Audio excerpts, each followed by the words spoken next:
So here's the guy from the countertop company who's coming out with this laser range finding machine where he sets it up and he's got these little metal plates that he places on the counters in various places, and he gets the dimensions here and there, and he shoots a whole bunch of different spots, and then it gives him the counters. And this is what his little machine, the iPad thing, looks like, and it gets the dimensions exactly.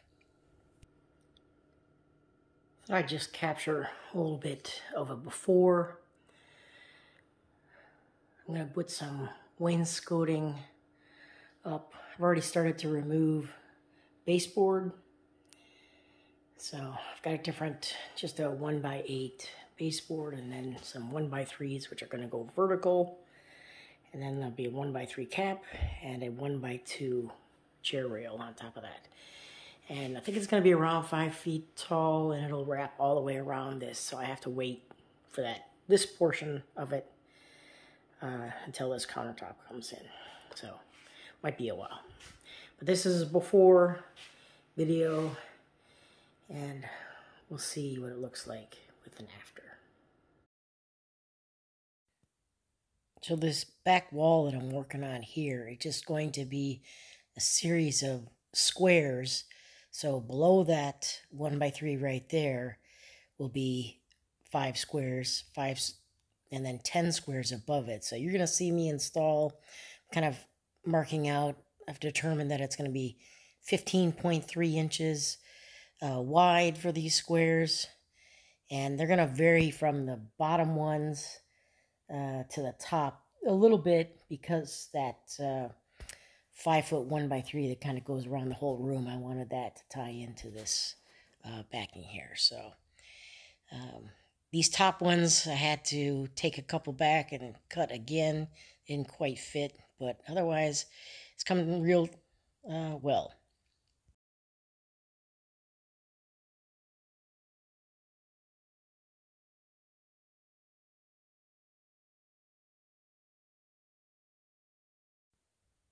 And I'm just using a combination of some caulk and a couple of 2-inch 18 gauge nails.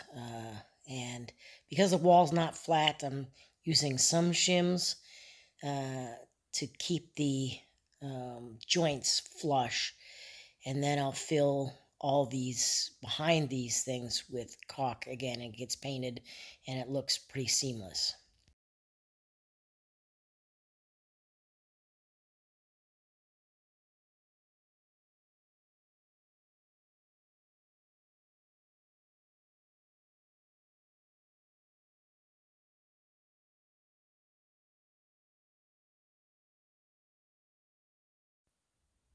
And you see right there above the cabinet, that's where the last squares are going to go as soon as that countertop gets installed. But I can't really do that until that countertop is there, because it has to go flush to the countertop up to that next row of squares.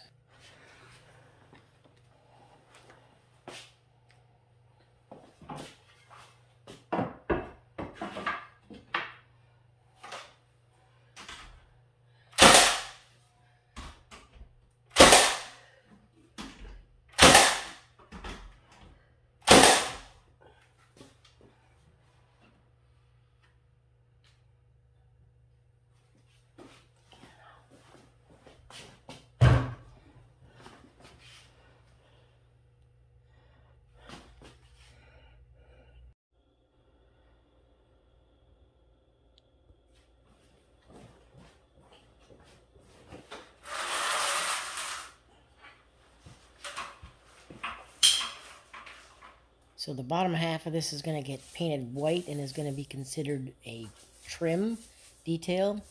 And then the upper portion is going to be that gray blue color that I have in the rest of the kitchen. So doing this really brightens the whole kitchen family room area, because having 5 feet of white trim really brightens the room. So let's speed this up.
So I just finished priming.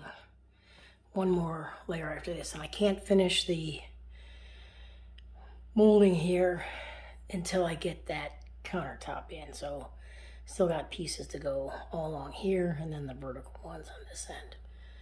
But I still need to paint the top, the grayish blue, whatever color I have.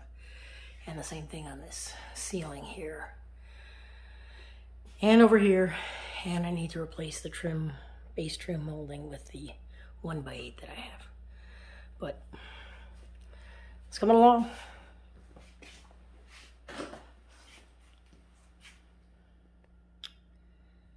This is what I call coastal wainscoting here on the Gulf Coast. And that's gonna be it until we get those countertops, and then we can do backsplash. And then that's it for this kitchen remodel. Here's just a quick video of the finish gray / blue paint job with the white wainscoting, and again unfinished right there.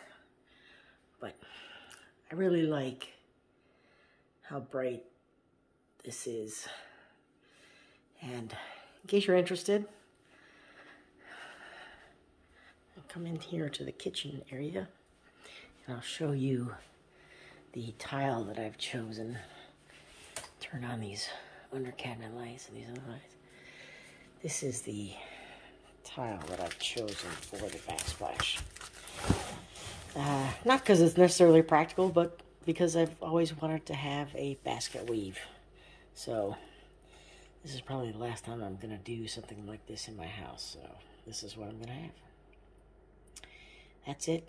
Till countertops. Over and out.